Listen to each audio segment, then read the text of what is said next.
Hello all welcome to our channel. ఈ క్లాస్లో వచ్చేసి మనము థర్డ్ క్లాస్లోని సెకండ్ లెసన్ బాలభీముడు లెసన్ చూసాం కదా. ఈ క్లాస్లో వచ్చేసి మనం ఆ లెసన్లో ఉన్న గ్రామర్ పార్ట్ గురించి చూద్దాము.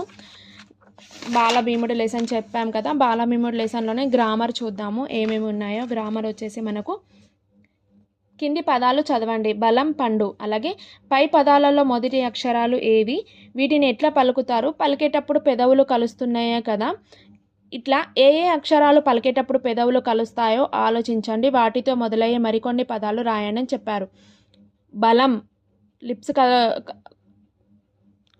పెదవులు కలుస్తున్నాయి కదా. పండు, పండు కలుస్తున్నాయి కదా. అలాగే మల్లె, భక్తి, పాయసం, పాము, భారతం, భాగం ఇలా కలుస్తున్నాయి కదా.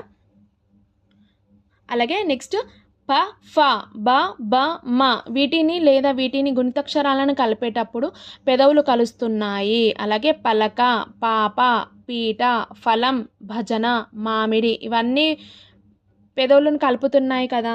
అలాగే నెక్స్ట్ భాషను గురించి తెలుద్దాము. కింది వాటిలో లోపించిన అచ్చులను గుర్తించి రాయండి. అచ్చులతోటి ఖాళీ